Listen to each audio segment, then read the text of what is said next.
presensi terlebih dahulu. Sebelumnya bagaimana kabar Anda semuanya? Apakah sehat? Alhamdulillah sehat, Bu. Alhamdulillah sehat ya. Oleh sebab itu kita selalu mengucapkan puji bersama syukur atas kehadiran Allah Subhanahu wa taala, yang mana berkat rahmat dan karunia beliaulah kita selalu diberikan kesehatan sampai saat sekarang ini ya Anda semuanya. Baiklah, Ibu akan mengambil absen terlebih dahulu. Silahkan dengar namanya dan angkat tangan ya Anda ya. Ibu tidak akan mengulang 2 kali. Baiklah, yang pertama Fauzia. Hadir, Bu. Hadir ya. Selanjutnya Hasnafal Hasana. Hadir, Bu. Selanjutnya Nafisa Yulia. Hadir, Bu. Selanjutnya Yulia. Hadir, Bu. Afifah. Hadir, Bu. Tika. Hadir, Bu. Salsabila. Hadir, Bu. Ayuandika. Hadir, Bu. Baik, berarti hadir semuanya ya berarti. Tidak ada yang sakit pada hari ini, alhamdulillah. Baiklah Anda semuanya, sebelum kita memulai pembelajaran kita pada hari ini, ada baiknya kita membaca doa terlebih dahulu. Untuk membaca doa kita membaca di dalam hati masing-masing aja ya Nanda ya, sesuai dengan kepercayaan masing-masing. Berdoa dimulai.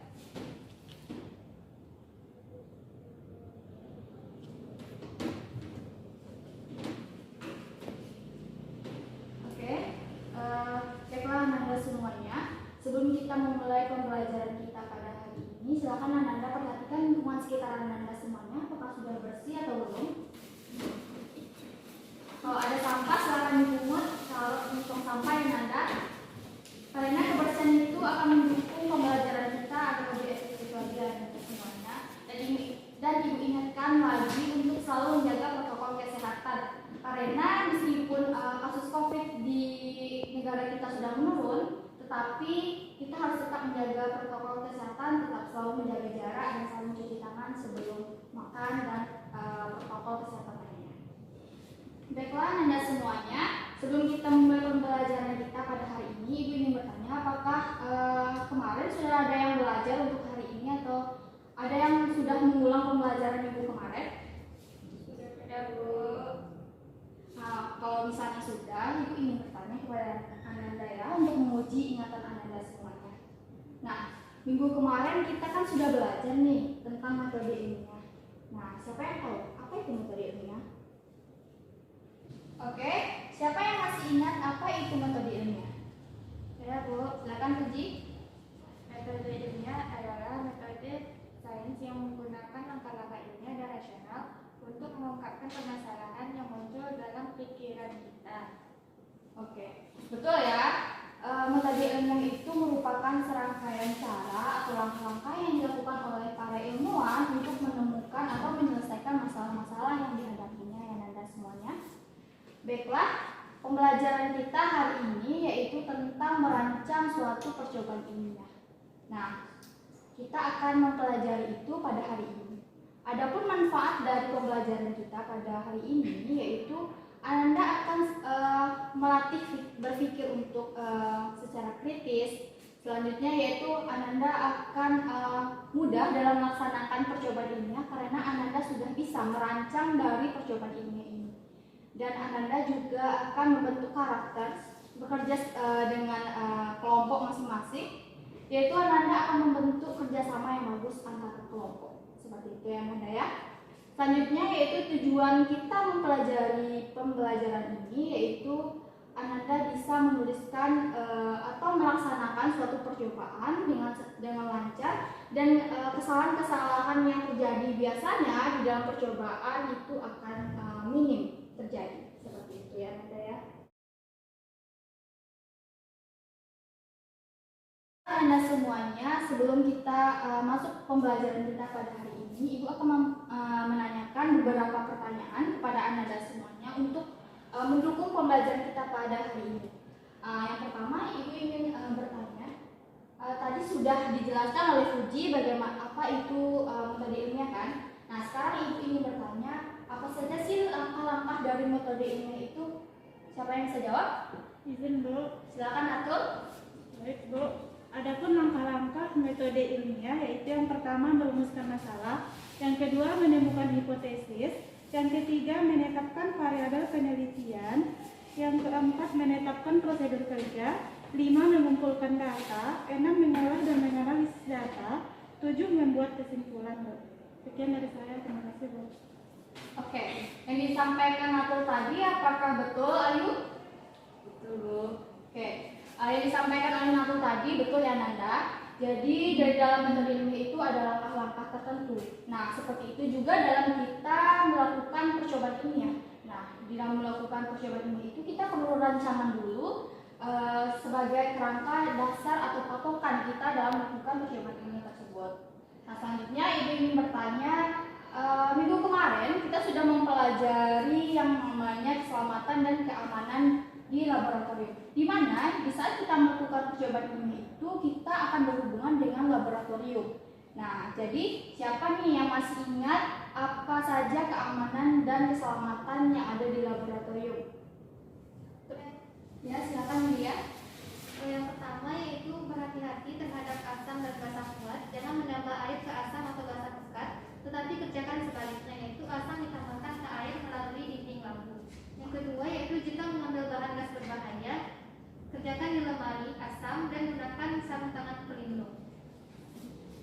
Oke, yang disampaikan Yulia tadi itu merupakan keselamatan dan keamanan kita di laboratorium apabila kita berhubungan dengan larutan yang mengandung asam atau basa ya Nanda ya. Yang terutama sekali di saat kita memasuki laboratorium, Ananda harus menggunakan perlengkapan laboratorium yang lengkap seperti sarung tangan, masker, sendal lab, kaos kaki, jas lab, dan lain sebagainya ya Ananda, agar keselamatan dan keamanan Ananda selalu terjaga. Baiklah, satu pertanyaan Ibu lagi, yaitu bidang atau peranan kimia di dalam kehidupan. Nah, di kehidupan kita banyak peran-peran kimia yang tanpa sadar kita tidak ketahui. Nah, apa saja sih bidang kimia di dalam kehidupan kita? Ada yang tahu? Bisa menjawab, Bu. Silakan Ayu. Yang pertama itu ada bidang kedokteran, bidang biologi, bidang pertanian, dan bidang kesehatan, Bu. Ya, betul ya yang disampaikan oleh Ayu tadi. Dan juga kimia ini juga berperan dalam bidang farmasi seperti obat-obatan. Obat-obatan yang Ananda minum itu juga mengandung kimia ya Ananda ya.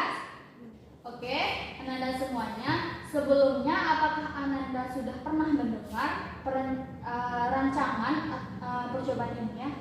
Ada yang sudah mendengar tentang percobaan ilmiah atau rancangan sebelumnya? Belum. Oke, kalau belum, Ibu akan jelaskan sedikit. Rancangan percobaan ilmiah itu adalah kerangka atau dasar yang menjadi patokan kita untuk melaksanakan percobaan ilmiah nanti di laboratorium. Nah, rancangan ini akan mempermudah Ananda semuanya untuk melaksanakan praktikum ataupun percobaan di lab nantinya ya Ananda. Baiklah, hari ini Ibu akan membagikan LKPD kepada Ananda semuanya. Silakan Ananda nanti berdiskusi dan jawab secara berkelompok. Silakan duduk berkelompok terlebih dahulu. Diharapkan tidak ada suara ya Ananda ya. Silakan duduk berkelompok.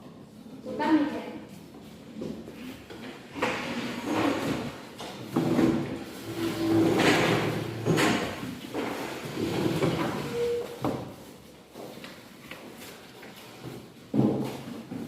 Baiklah, silakan dari perwakilan masing-masing kelompok ambil ke depan LKPD-nya ya Anda.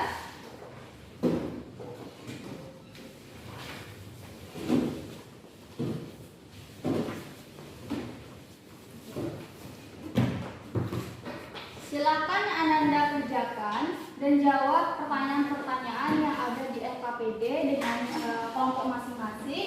Usahakan menjawabnya itu dengan benar ya Ananda semuanya. Sembari Ananda mengerjakan LKPD, silakan dengar juga penjelasan dari Ibu tentang percobaan yang Ananda akan lakukan untuk hari ini dan minggu depan. Silakan dengarkan penjelasan Ibu ya Ananda semuanya. Baiklah, di dalam kita merancang percobaan ilmiah nanti tentu ada poin-poin yang harus dituliskan dalam bentuk laporan ya Ananda. Yang pertama yaitu biasanya ada cover. Siapa yang sudah tahu cover? Ada yang belum tahu cover di sini Ananda? Tidak, Bu. Nah, cover ini biasanya itu berisikan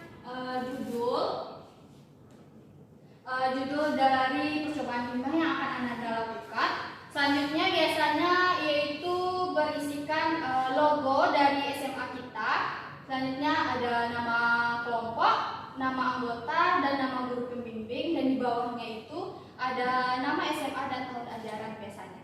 Untuk lebih jelasnya silakan nanti Ananda boleh melihat referensi lain di internet ataupun di buku-buku ya Ananda.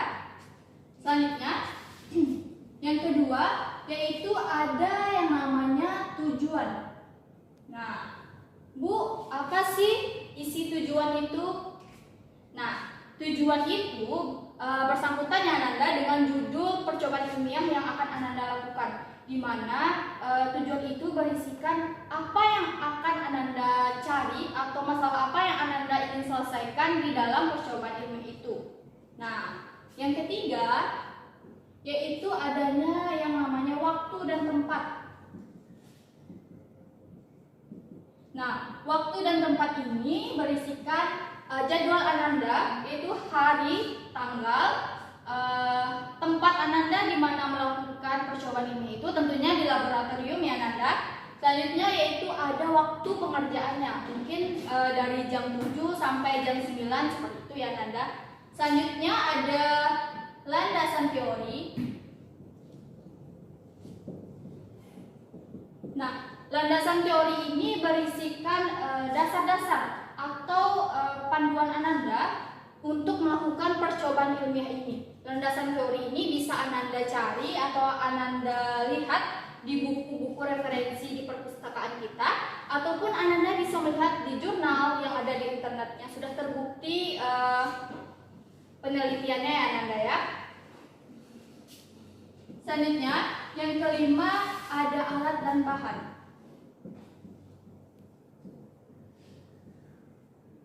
Nah, alat dan bahan ini tentunya pasti Ananda sudah mengetahui apa yang termasuk dari alat, apa yang termasuk dari bahan. Contoh, misalnya alatnya labu ukur. Nah, untuk labu ukur itu kan ada ukurannya. Kita harus jelas ukuran labu ukur apa yang ingin kita pakai. Apakah 100 mili, apakah 50 mili, harus jelas ya Ananda. Dan contoh dari bahan, misalnya kita menggunakan larutan asam cuka atau CH3COOH seperti itu. Paham Ananda? Paham. Oke. Selanjutnya yang keenam ada yang namanya prosedur kerja. Nah, di dalam prosedur kerja ini Ananda akan menyusun langkah-langkah yang ingin Ananda lakukan di saat percobaan itu dilakukan. Jadi, di saat percobaan Ananda lakukan, Ananda sudah tahu langkah-langkah apa saja yang ingin Ananda lakukan dari awal sampai akhir. Jadi, percobaan Ananda bisa dilakukan secara lancar ya Ananda ya. Selanjutnya, yang ketujuh yaitu ada tabel pengamatan.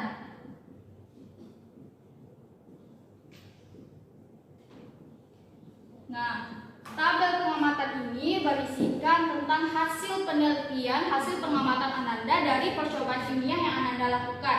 Misalnya, kita melakukan tentang mengetahui sifat suatu larutan, apakah dia bersifat asam, basa, atau bersifat netral.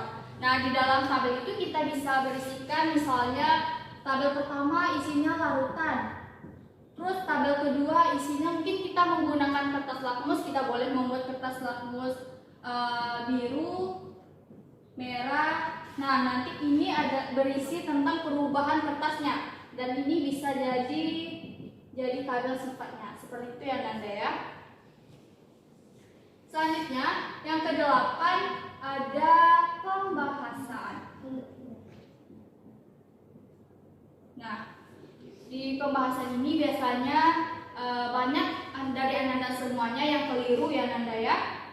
Banyak yang menceritakan kembali apa isi dari tabel pengamatan ini. Sebenarnya bukan itu isinya ya Nanda. Sebenarnya di pembahasan itu isinya adalah permasalahan, hambatan, atau ketidaksesuaian konsep yang Ananda pakai dengan hasil percobaan yang Ananda lakukan. Seperti itu.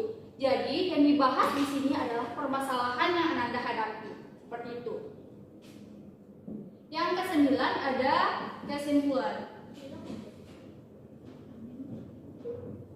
Nah, bagian kesimpulan ini juga berkaitan dengan tujuan kita tadi, juga berkaitan dengan judul kita tadi. Kenapa? Karena kesimpulan ini akan berisikan poin-poin yang dari tujuan tadi, apakah tujuan itu sudah tercapai atau belum. Seperti contohnya, misalnya kita menggunakan larutan CH3COOH. Dia sifatnya adalah asam. Nah, di tujuan itu tadi kita sudah menuliskan misalnya kan bahwa untuk menguji suatu larutan CH3COOH. Nah, di situ kita bisa menuliskan di kesimpulan bahwa larutan cuka itu bersifat asam karena pada saat dicelupkan kertas lakmus biru dia berubah menjadi warna merah. Seperti itu ya Nanda ya. Oke, yang terakhir yaitu ada daftar pustaka.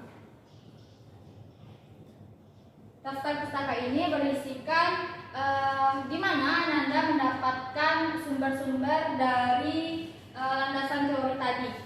Di mana Ananda mendapatkannya, misalnya di buku referensi. Silakan Ananda tuliskan di daftar pustaka ini Ananda.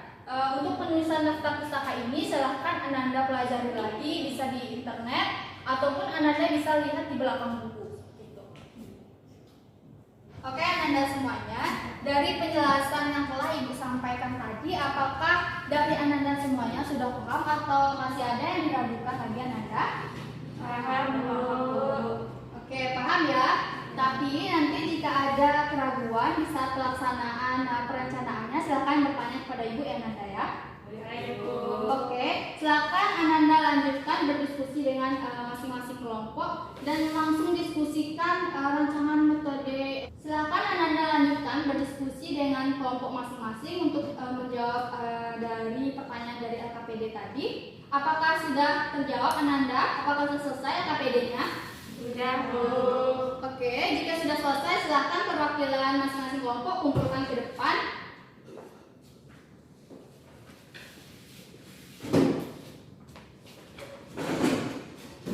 Oke, LKPD ini nanti akan kita bahas untuk pertemuan selanjutnya jika ada waktu. Sekarang silakan Ananda lanjutkan berdiskusi tentang rancangan percobaan ilmiah apa yang akan Ananda buat nantinya. Nah, untuk hari ini Ibu ingin bertanya terlebih dahulu, apakah sudah ada ide dari masing-masing kelompok tentang percobaan ilmiah apa yang dilakukan? Baiklah, pertama Ibu ingin bertanya kepada kelompok 1. Kelompok 1, percobaan apa yang ingin dilakukan? Silakan perwakilan kelompoknya. Silakan Atul. Percobaan yang akan kami buat judulnya identifikasi sifat larutan asam, basa, dan garam serta daya hantar listriknya. Oke, bagus ya. Selanjutnya kelompok 2 bagaimana? Menjawab, Bu. Silakan Ayu. Larutan buffer dan pergeseran kesetimbangan, Bu. Oke, dari ide-ide Ananda semuanya sudah sangat bagus ya Ananda ya, sangat kreatif. Silakan Ananda lanjutkan rancangan percobaan ilmiahnya Ananda. Dan jangan lupa nanti Ananda harus menyusun jadwal terlebih dahulu. Misalnya hari ini Ananda ingin mengerjakan apa agar Ananda nanti mudah dalam merancangnya dan rancangannya selesai pada waktunya ya Ananda. Silakan lanjutkan.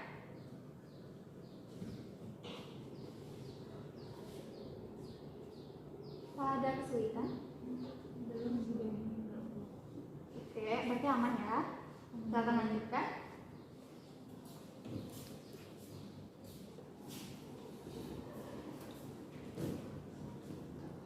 Bagaimana dengan kelompok 2? Apakah ada kesulitan? Oke, berarti aman ya. Kalau ada kesulitan nanti silakan bertanya kepada Ibu ya Nanda.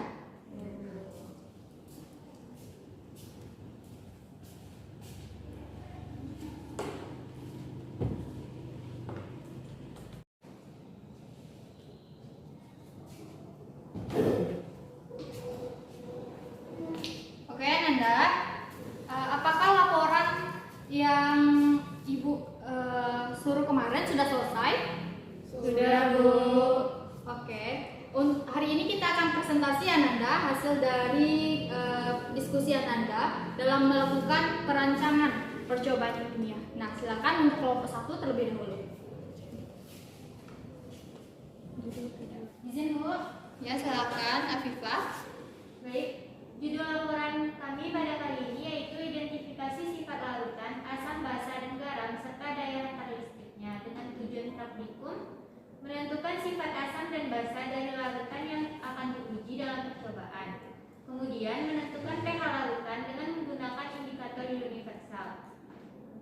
Lalu membedakan larutan elektrolit dan non-elektrolit berdasarkan sifat larutan. Kemudian membedakan larutan elektrolit kuat, elektrolit lemah, dan non-elektrolit berdasarkan ciri-ciri dan daya karakteristiknya. Baiklah, untuk waktu dan tempat praktikum yaitu pada hari Senin tanggal 20 Juni 2022 sampai tanggal untuk waktu dan tempat praktikum yaitu hari Senin tanggal 20 Juni 2022 sampai tanggal 26 Juni 2022 di laboratorium.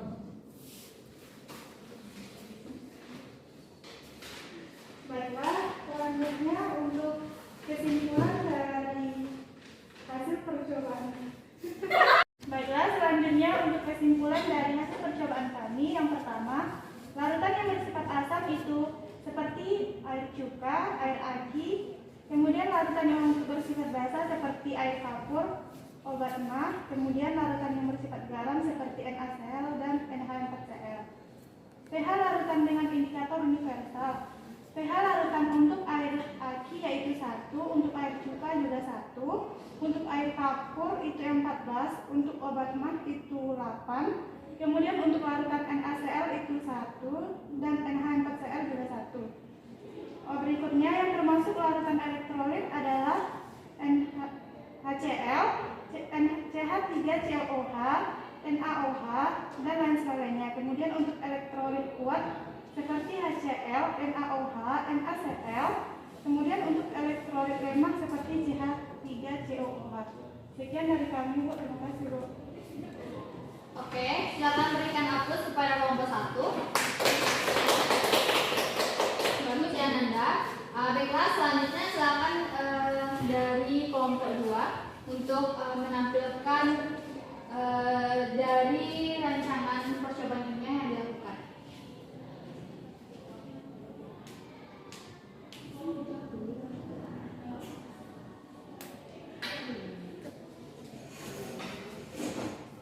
Judulnya larutan buffer dan pergeseran kesetimbangan. Adapun tujuannya mengetahui cara membuat larutan buffer dan larutan kesetimbangan. Yang kedua, menentukan apa yang dimaksud dengan larutan buffer dan larutan kesetimbangan. Yang ketiga, mengetahui bagaimana sifat larutan buffer dan larutan kesetimbangan. Yang keempat, menentukan pH larutan buffer, larutan reagen, dan larutan kesetimbangan dengan menggunakan indikator universal. Yang kelima, mengetahui bagaimana pengaruh konsentrasi dan volume dalam suatu reaksi kesetimbangan.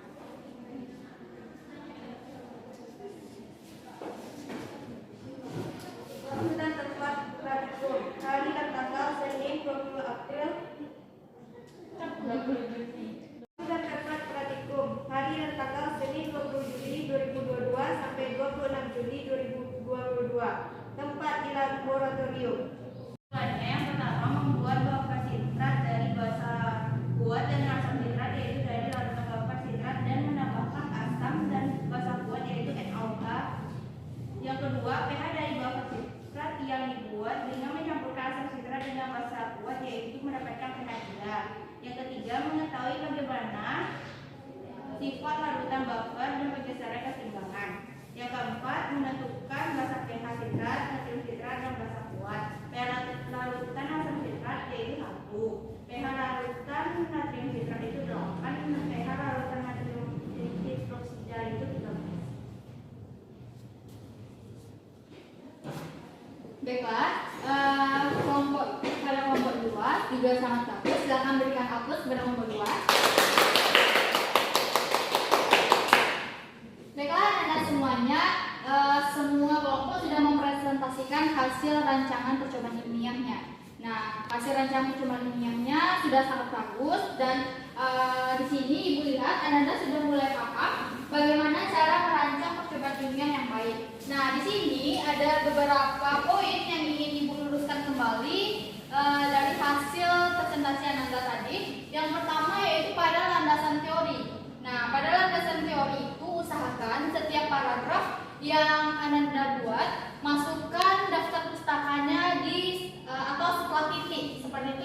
agar lebih jelas. Selanjutnya yaitu pada alat dan bahan. Nah, seperti yang Ibu bilang tadi, alat dan bahan itu harus jelas. Misalnya kita memakai labu ukur. Labu ukur itu ukuran berapa? 50 ml, 100 ml, 200 ml. Dan selanjutnya itu bahan. Nah, bahan itu misalnya kita menggunakan larutan CH3COOH tadi. Nah, larutan itu kita gunakan berapa mili? 10 mili kah? 5 mili kah? Harus jelas ya, Nanda. Selanjutnya yaitu pada prosedur kerja. Usahakan prosedur kerja itu Ananda menggunakan bahasa yang lebih mudah dipahami lagi ya. Nantinya yang menggunakan rancangan itu adalah Ananda sendiri. Nantinya takutnya pas melakukan percobaan Ananda tidak paham dari langkah-langkah atau prosedur kerja yang Ananda buat itu sendiri. Oke, Ananda semuanya, berarti pembelajaran kita pada hari ini sudah selesai. Jadi dapat kita simpulkan pada hari ini pembelajaran kita bahwa di dalam percobaan ilmiah itu kita perlu merancang terlebih dahulu rancangan percobaan ilmiahnya. Gunanya untuk mempermudah Ananda semuanya di saat melakukan percobaan ilmiah di dalam laboratorium, di mana nantinya biasanya kesalahan-kesalahan yang dilakukan di laboratorium dapat teratasi. Seperti itu ya, Ananda. Baiklah Ananda semuanya, apakah pembelajaran pada hari ini menyenangkan? Menyenangkan, Bu. Menyenangkan ya, Nanda. Semoga pertemuan kita selanjutnya juga lebih menyenangkan daripada ini ya, Nanda. Untuk minggu depan Ibu akan memberikan tugas kepada Ananda semuanya. Silakan kerjakan soal 1 sampai 10 halaman 206. Silakan dikumpulkan minggu depan. Silakan Ananda kerjakan dengan sebaik mungkin. Boleh juga dikerjakan secara berkelompok ya, Nanda. Dan Ibu peringati sekali lagi, tidak ada yang membuat pekerjaan rumah di dalam kelas ya, Nanda. Silahkan kerjakan di rumah masing-masing. Oke, baiklah Nanda semuanya. Sepertinya pembelajaran kita pada hari ini sudah selesai. Waktu kita juga sudah tinggal 5 menit lagi. Jadi untuk pembelajaran kita pada hari ini kita akhiri saja. Sebelum itu kita mengucapkan hamdalah terlebih dahulu sebagai ucap syukur kita kepada Allah Subhanahu wa taala karena pembelajaran kita pada hari ini sangat lancar ya, Nanda. Marilah kita mengucapkan hamdalah, alhamdulillahirabbil alamin. Baiklah Nanda semuanya, jangan lupa tugas yang telah Ibu berikan tadi silahkan dikumpulkan minggu depan dan tepat waktu ya, Nanda. Baiklah, jika ada kesalahan Ibu mohon maaf, Ibu tutupi dengan wassalamualaikum warahmatullahi wabarakatuh. Waalaikumsalam warahmatullahi wabarakatuh, Bu. Terima kasih, Bu. Sama-sama, sampai ketemu lagi minggu depan ya, Nanda.